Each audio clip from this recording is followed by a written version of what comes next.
ഏതൊരു property purchase ചെയ്യുമ്പോഴും നമുക്ക് വാസ്തു ആവശ്യമാണ്. എല്ലാവർക്കും വാസ്തുവിനെ പറ്റിയിട്ട് ഭയങ്കര പേടിയാണ്. ഞങ്ങള് ഒരു ഇന്ന ഫേസിങ് ആയിട്ടുള്ള ഒരു പ്രോപ്പർട്ടി പർച്ചേസ് ചെയ്യണം, അല്ലെങ്കിൽ കിച്ചൺ എങ്ങനെ വേണം, ഒരു വീട് പർച്ചേസ് ചെയ്യുമ്പോൾ വാതിൽ ഇങ്ങോട്ടായിരിക്കണം. എല്ലാവർക്കും പേടിയാണ് വാസ്തുവിനെ പറ്റിയിട്ട്. എന്നാൽ നമുക്ക് ഇന്ന് വാസ്തുവിനെ പറ്റിയിട്ട് വളരെ സിമ്പിൾ ആയിട്ട് ഇതിനെ പറ്റിയിട്ടൊക്കെ പറഞ്ഞുതരാൻ പറ്റുന്ന ഡോക്ടർ സുന്ദരം നമ്മുടെ കൂടെ ഉണ്ട്.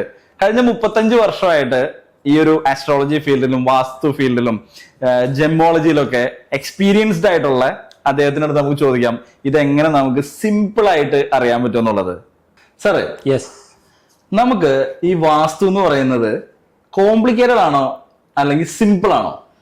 വാസ്തു വെറും സിമ്പിളാണ്. ഓക്കെ, വെറും സിമ്പിളാണ്. നമ്മളിത് മറ്റു പലരും അത് നോക്കണ്ട ഇത് നോക്കണ്ട എന്നൊക്കെ പറഞ്ഞ് പേടിപ്പിച്ചു വെക്കുന്ന പലരും ഈ വാസ്തു നോക്കുമ്പോ പറയും ഈ പ്രോപ്പർട്ടി നിങ്ങൾ പർച്ചേസ് ചെയ്ത് കഴിഞ്ഞാല് നിങ്ങൾ ഭയങ്കര ബുദ്ധിമുട്ടിലോട്ട് പോകും, ചിലപ്പോ സൗത്ത് ഫേസിങ്ങിലേക്കുള്ള പ്രോപ്പർട്ടി പർച്ചേസ് ചെയ്യാൻ പാടില്ല എന്ന് പറയും. അങ്ങനെയൊക്കെയുള്ള കുറെ പ്രശ്നങ്ങളുണ്ട്. അതുകൊണ്ട് തന്നെ കസ്റ്റമേഴ്സ്, ഈവൻ ഞങ്ങൾ അനുഭവിക്കുന്ന ഭയങ്കര ബുദ്ധിമുട്ടാണ്. കസ്റ്റമേഴ്സ് വന്ന് പ്രോപ്പർട്ടീസ് കണ്ടു കഴിഞ്ഞാൽ പർച്ചേസ് ചെയ്യാനായിട്ട് മുന്നേ ഒരു വാസ്തു ആളെ കൊണ്ടുവരും. നോർമലി അവരിത് വന്ന് കോംപ്ലിക്കേറ്റഡ് ആക്കും. ഏറ്റവും വലിയ ബുദ്ധിമുട്ട് അങ്ങനെയില്ല. അതായത് കിഴക്കിനി, തെക്കിനി, വടക്കിനി, പടിഞ്ഞാറ്റിനി, ഇങ്ങനെ 4 ദിക്കിലേക്കും വാസ്തുശാസ്ത്രം പറയുന്നുണ്ടല്ലോ. അപ്പൊ പിന്നെ തെക്കോട്ട് ദർശനമുള്ളത് മാത്രം എങ്ങനെ നിഷിദ്ധമാകുന്നത്? അങ്ങനെ ഇല്ല സംഭവം. ശരി, അങ്ങനെ സംഭവമേ ഇല്ല. ഇപ്പൊ തെക്കോട്ട് ദർശനമുള്ള ഇതെന്താ കാര്യം എന്ന് വെച്ചാൽ ഓരോ ദിക്കിനും ഓരോ ദേവതമാരുണ്ട്. കിഴക്കോട്ട് ഇന്ദ്രനാണ് ദേവത. കിഴക്ക് ദിക്കിന്റെ ദേവൻ ഇന്ദ്രനാണ്. പടിഞ്ഞാറ് ദിക്കിന്റെ ദേവൻ വരുണനാണ്. തെക്ക് ദിക്കിന്റെ ദേവൻ യമനാണ്. അതാണ് ഈ പേടി, അതാണ് പ്രശ്നം. വടക്ക് ദിക്കിന്റെ ദേവൻ കുബേരനാണ്. അപ്പൊ വടക്കോട്ടും കിഴക്കോട്ടുമാണ്. ഇന്ദ്രനെയും കുബേരനെയും ദൃഷ്ടി ചെയ്ത് വെച്ചു കഴിഞ്ഞാൽ അതല്ലേ വരുന്നത്. എല്ലാവരും ആകർഷിക്കുന്നതും എല്ലാവർക്കും താല്പര്യവും എന്താ? ധനവും വേണം, പദവിയും വേണം. ഇന്ദ്രന്റെ പദവിയാണ്. മനസ്സിലായി. അംഗീകാരവും ഐശ്വര്യവും പദവി ആഗ്രഹിച്ചിട്ടാണ് ഈ ശാസ്ത്രത്തിലേക്ക് വിശ്വാസം ഇല്ലാത്തവര് പോലും പോകുന്നത്. യഥാർത്ഥത്തിൽ എന്തിനാ ഈ ശാസ്ത്രം? ഒരു കുടുംബമായിട്ട് ജീവിക്കാൻ, അല്ലെങ്കിൽ ഒരു പ്രസ്ഥാനം തുടങ്ങാൻ, അല്ലെ? ഒരു ഫേം തുടങ്ങാനോ അല്ലെങ്കിൽ ഒരു വീട് വെക്കാനോ ആണ് ശരിക്കും നോക്കുന്നത്. ഇപ്പൊ ഭൂമിയുടെ പുറത്ത്, ഭൂമി എന്ന് പറയുമ്പോൾ പഞ്ചഭൂതാത്മകമാണ്.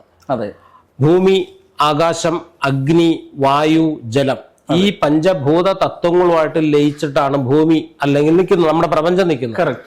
ഈ പ്രപഞ്ചത്തിന്റെ ഓരോ ശക്തികൾക്കും വിരുദ്ധമാകാതെ അതിനെ കൺട്രോൾ ചെയ്തു വെക്കുക എന്ന് മാത്രമേ ഉള്ളൂ. അല്ലാതെ ഇതിനകത്ത് ഇത് ഏതെങ്കിലും ഒരു ജാതിയുടെയോ ഏതെങ്കിലും ഒരു മതത്തിന്റെയോ ഏതെങ്കിലും ഒരു രാജ്യത്തിന്റെയോ അല്ല. സൂര്യൻ ഇന്ത്യക്കാർക്ക് മാത്രമാണോ സൂര്യൻ? അല്ലല്ലോ, അമേരിക്കക്കാർക്ക് സൂര്യൻ. അപ്പൊ അവരും അത് ഇതിനെ പാലിച്ചിട്ടാണ്. നമ്മൾ പറയുന്ന പേരായിരിക്കില്ല അവര് പറയുന്നത്. അവർക്ക് വേറെ പല ചട്ടങ്ങളും രീതികളും ഉണ്ട്, അല്ലേ? ഇപ്പൊ നമുക്ക് തന്നെ ഒരു അസുഖം, പനി വന്നു കഴിഞ്ഞാല് ഹോമിയോ ചികിത്സയുണ്ട്, ആയുർവേദമുണ്ട്, അലോപ്പതി ഉണ്ട്. അതെ, അത് കൂടാതെ യുനാനി ഉണ്ട്, മറ്റു പല സംഗതികളുണ്ട്. ഇതിൽ ഏത് വേണമെന്ന് നമുക്ക് ചൂസ് ചെയ്യാം. നമുക്ക് ആവശ്യം എന്താ? നമുക്ക് നമ്മുടെ അസുഖം മാറണം എന്ന് പറയുന്നത് പോലെയുള്ളൂ ഇത് സത്യത്തില്. അപ്പോ തെക്കോട്ട് ദർശനമുള്ള, നമ്മുടെ വിഷയം തെക്കോട്ട് ദർശനമുള്ള ഒരു സ്ഥലം നോക്കിയാൽ കുഴപ്പമാണോ? യാതൊരു കുഴപ്പമില്ല. ശരി. സിമ്പിളാണ്. തെക്കോട്ട് ദർശനമുള്ള ഒരു വീടിന് ഒരു ഫ്രണ്ട് വശം ഉണ്ടല്ലോ, ആ ഫ്രണ്ട് വശത്തെ 9 ആക്കി ബാധിക്കുക. 9 ഭാഗം നമ്മുടെ ഫ്രണ്ട് സൈഡ് ഉണ്ടല്ലോ, ആ ഫ്രണ്ട് സൈഡ് നേരെ അതിന്റെ വീതി എത്രയാണോ 9, ഒന്നുമില്ലെങ്കിൽ അടി അല്ലെങ്കിൽ മീറ്റർ. എന്തുകൊണ്ട് അതിന് ആദ്യത്തെ ഇടതും വലതും ഉള്ള 2 ഭാഗത്തെ വിട്ട് കളയുക. നടുക്കുള്ള 3 ഉണ്ടല്ലോ, 9 ആക്കി ഭാഗിക്കുമ്പോൾ ആദ്യത്തെ 3 ഭാഗം വിട്ടുകളയാ. നടുക്കുള്ള 3 ഭാഗത്തിന്റെ അടുത്ത് നിങ്ങൾ മെയിൻ ഡോറ്, മെയിൻ ഗേറ്റ് ഒക്കെ വെച്ചിട്ട് നിങ്ങൾ ചെയ്തോളൂ. നിങ്ങളെ ആരും ഒന്നും ചെയ്യില്ല, ഒരു ദോഷവും വരത്തില്ല. ശരി, ഒരു ദോഷവും വരില്ല. ഇതിലുണ്ടല്ലോ, ഞാൻ ചോദിക്കട്ടെ, ഇപ്പം ഒരു ലാൻഡ് പർച്ചേസ് ചെയ്യുമ്പോൾ ലാസ്റ്റ് ടൈം ഞാൻ അനുഭവിച്ചൊരു ബുദ്ധിമുട്ടെന്ന് വെച്ചാൽ, ലാൻഡ് പർച്ചേസ് ചെയ്യുന്ന ആള് വന്നു, അവർ വന്നിട്ട് ഇതിന്റെ ടാക്സ് പേപ്പർ മേടിച്ചുകൊണ്ട് പോയിട്ട് പറഞ്ഞു അവരുടെ ജനന തീയതിയുമായിട്ട് ഇതിന്റെ സർവേ നമ്പർ മാച്ചിങ് അല്ലെന്ന് പറഞ്ഞു. അത് കറക്റ്റ് ആണോ? അതൊന്നും നമ്മള് അധികമായാൽ അമൃതം വിഷം എന്ന് പറയില്ലേ, അതിന്റെ ഒന്നും ആവശ്യമില്ല. ഇപ്പൊ ചില ആളുകൾ, ഇപ്പൊ ഞാൻ ഒരു അസ്ട്രോളജറാണല്ലോ, ചില ആളുകൾ വന്നിട്ട് ഇന്ന ദിവസം കേസ് വാദിക്കാനായിട്ട് നമ്മൾ കേസ് ഫയൽ ചെയ്യാന്നല്ലേ ഉള്ളൂ.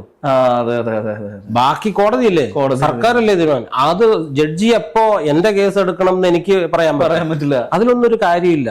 ഓക്കെ, ഇത് വളരെ സിമ്പിൾ ആയിട്ട് ചെയ്യുന്ന ഒരു കാര്യമാണ്. ഒരു വാഴ കർഷകൻ ഒരു വാഴ നടുക, നട്ട് നനച്ച് ഒക്കെ ചെയ്യാം. എത്ര കൊല വേണം, എത്ര കായ് വേണം, ഒരു കായ്ക്ക് എത്ര ഗ്രാം തൂക്കം വേണം, അത് ഏത് കളർ വേണം, ഏത് മധുരമായിരിക്കും, എല്ലാ പഴത്തിനും ഒരേ മധുരമാണോ, ഒരു ടേസ്റ്റ് ആണോ, ഇതൊക്കെ ആരാ തീരുമാനിക്കണം? അങ്ങനെ തീരുമാനിച്ച് പ്രപഞ്ചത്തെ നമ്മുടെ കൺട്രോളിലേക്ക് വരുത്താൻ പറ്റില്ല. ശരിയാണ്, കറക്റ്റാ പറഞ്ഞു. തേങ്ങ പറിക്കണമെങ്കിൽ നമ്മൾ തെങ്ങ് കയറണം. നമ്മൾ താഴെ നിൽക്കും, ഞാൻ മുതലാളിയാണ്, തെങ്ങ് വളഞ്ഞു വന്ന് എനിക്ക് തേങ്ങ എന്ന് പറയില്ല. അതെ അതെ, ഇങ്ങനെ ഞാൻ സ്വാഭാവികമായിട്ട് ഞാൻ പറഞ്ഞു കൊടുക്കുന്ന ഇതാണ്. അങ്ങനെ ഭയപ്പെടേണ്ട ആവശ്യമൊന്നുമില്ല.